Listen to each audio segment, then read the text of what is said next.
Om Ajnanatimirandhasya Jnananjanashalakaya Chakshurunmilitam Yena Tasmai Shri Gurave Namaha. Nama Om Vishnupadaya Krishna Presthaya Bhutale Srimate Bhaktivedanta Swamin Niti Namine. Namaste Saraswate Deve Gauravani Pracharine Nirvishesha Shunyavadi Paschatya Deshatarine. Jaya Shri Krishna Chaitanya Prabhu Nityananda Shri Advaita Gadadhara Srivasadi Gaura Bhakta Vrinda. Hare Krishna Krishna Krishna Hare Hare Hare Rama Rama Rama Hare Hare. Om Namo Bhagavate Vasudevaya. Narayanam Namaskritya Naram Chaiva Narottamam Devim Saraswatim Vyasam Tato Jayamudirayet. In this session, we'll be discussing from 29th verse of the 3rd chapter of the 1st canto Srimad-Bhagavatam. Janma guhyam bhagavato ya etat prayato naraha sayam pratar grinan bhaktya dukkha gramat vimuchyate. The meaning of this verse is, whoever carefully recites the mysterious appearances of the Lord with devotion in the morning and in the evening gets relief from all miseries of life. After describing all the incarnations, now Suta Goswami is telling, whoever carefully recites the mysterious appearances of the Lord, the appearance of the Lord in his form of incarnations has been described. Briefly, of course, in several verses, 22 incarnations have been described. If somebody recites this carefully, with devotion, bhaktya, with devotion, in the morning and evening, sayam prata, evening and morning, gets relief from all miseries of life, gets freedom from all miseries. Dukkha gramat vimuchyate. Dukkha gramat, all the miseries, one gets complete relief. So in the purport, Srila Prabhupada says, in the Bhagavad Gita, the personality of Godhead has declared, in the 4th chapter, the 9th verse, he says, anyone who knows the principles of the transcendental birth and activities of the Lord will go back to Godhead after being relieved from this material tabernacle, material covering, material body. Janma karma cha me divyam evam yo veti tattvataha tyaktva deham punarjanma naiti mameti sorjuna. Krishna is declared in the 4th chapter in the 9th verse. So, understanding the transcendental nature of the birth and activities of the Lord. Transcendental nature means it is not like the birth and activities of any other living being of this world. All living beings in this world are forced to take birth by karma, their own karma. And they don't get freedom from this karma till they are able to actually follow the principles of Bhakti Yoga. Till then, there is no freedom. They have to keep on taking repeated birth in different bodies, in different places, under different circumstances. So therefore, to gain very easily relief from all miseries and to actually get out of this material entanglement is possible simply by properly understanding, learning, knowing the transcendental birth and activities of the Lord. That's why scriptures are describing in what way are the activities and the birth of the Supreme Lord transcendental. How is it different from our own birth and activities? That we have to understand. Now here it is said, simply knowing factually the mysterious way of the Lord's incarnation in the material world can liberate one from material bondage. Simply knowing this factually, tattvataha. You have to know in truth, in fact, not speculation, not some theory, but in reality, one should know this. Then one immediately gets liberation from material bondage. Therefore, the birth and activities of the Lord, as manifested by Him for the welfare of the people in general, are not ordinary. So birth and activities of the Lord are not ordinary. They're not like other people's birth and activities. In every way, His birth is special. Now, take the example of Krishna himself. Krishna appeared as the son of Vasudeva and Devaki. But exactly the time of his appearance, his birth, he appeared in his four-handed form, fully decorated with all beautiful ornaments, having a lot of hair, dazzling effulgence. So it is completely different. So Vasudeva and Devaki both concluded that the Supreme Lord has appeared as our son, because the appearance of the Lord, initially he displayed his four-handed form, fully beautiful, dazzling brightness. So this is only possible for the Supreme Lord and nobody else.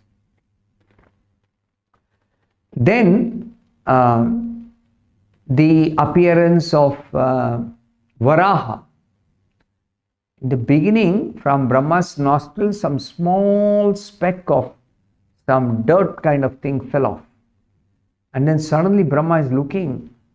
This, what fell down, fell off his nose, is a very, very tiny form of a boar. And then that boar suddenly started growing big and was visible in the sky. Huge form. Varaha incarnation. So these are all extraordinary appearance. Extraordinary appearance. Birth. And activities. Every activity is extraordinary. For a boar to support the earth planet on the tusks actually, a pair, is just impossible for anyone else. It's only possible for the Lord. And He's doing it in a sporting way. He's not exerting Himself. So therefore, Leela, Janma and Karma, both are Divya and they are Leela, Divya Leela, transcendental pastimes. And they are mysterious because everyone can't understand this. What is this God appearing in the form of a boar, in the form of a fish, in the form of a tortoise, in the form of lion, half man, half lion? They can't understand this. What is going on? So therefore, they are mysterious, and only by those who carefully try to go deep into the matter by spiritual devotion is the mystery discovered. Anybody can understand, provided they follow the method of approaching through spiritual devotion, go deep into the matter. It is explained in the scriptures. One has to hear properly or study properly the right source, and then one can understand or discover the mystery behind the Lord's appearance. And then what happens? If someone really understands and discovers the mystery, then one gets liberation from material bondage. Very easily one can get. So here it is said, simply recite this chapter of the Bhagavatam. That's all. Morning and evening with devotion. In sincerity and in devotion. Devotion means there should be faith, transcendental faith, that these descriptions are not fiction. These descriptions are not somebody's imagination. These descriptions are not a nice poetry, merely nice poetry. These descriptions are factual. These descriptions are real. And such appearance and activities happen over several millions and billions of years. The time scale is something we cannot comprehend. So therefore, faith is required. And that faith is not blind faith. It's not blind faith. It is trust which is backed up by scientific understanding of the truth. So such intelligent people only can actually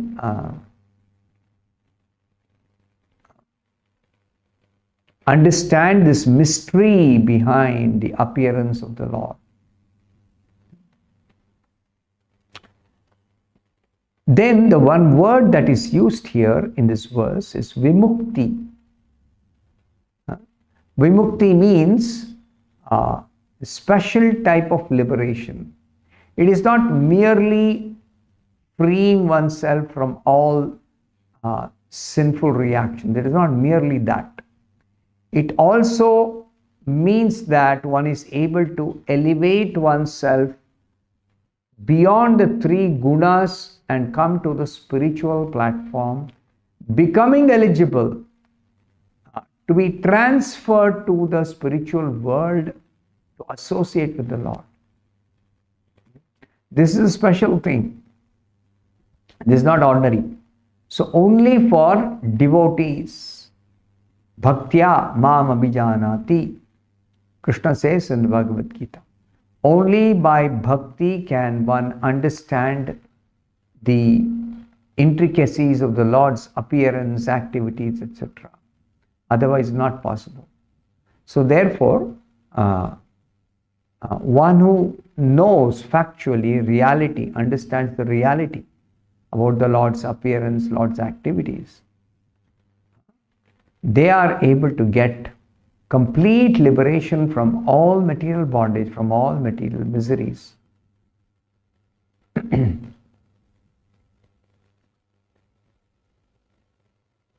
Now, those who do not follow the prescribed rules and regulations of Bhakti Yoga, they cannot enter into the mystery of the birth of the Lord or the activities of the Lord in this material world. They can never understand. It's a fact that to understand the Supreme Lord, one has to undergo tapasya. And such tapasya is not casually or lazily done. No. It is very, very serious practice done under proper guidance, and then one becomes awakened within the heart in spiritual knowledge, and backed by this knowledge, one is able to actually properly see. You would have heard the description in the scriptures. God is everywhere, but to see God everywhere, that requires proper qualification. Without qualification, not possible to see God, even though He is everywhere. Prabhupada gives a very simple example. If somebody studies the Bhagavad Gita, they understand Krishna is present as the taste of water. Rasoham apsu kaunteya, 7th chapter, Krishna says in Bhagavad Gita, that I am the taste of water, Krishna says in the 7th chapter of Bhagavad Gita. Now, we are all tasting water every day. So, that sweet taste of water is the active principle of water. That is actually Krishna, that sweet taste of water. Because we know when water is mixed with some salt or impurities, then the taste becomes completely affected. Pure water is sweet. And that sweetness is unique to water.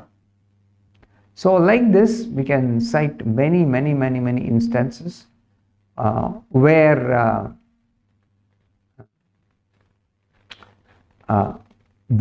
one is able to perceive the presence of God everywhere. Everywhere there is sweet water, and everybody is tasting the sweet water. So, but they do not know how to see God. That taste, sweet taste of water is God, is Krishna. Prabhasmi Shachi Suryayo, he is the sunshine and the moonshine. So, sunshine we every day are directly coming in touch. Moonshine also, of course, on new moon day there will be no moonshine, but otherwise there is some moonshine. So that moonshine also is actually Krishna. So like this, one can learn to perceive the presence of Krishna not just by some formal declaration by the scriptures, but actually you understand and you realize. So therefore, one has to actually follow the proper process, get proper guidance from proper spiritual authorities, and one is guaranteed success to understand this mystery behind the appearance and activities of the Supreme Lord in this world.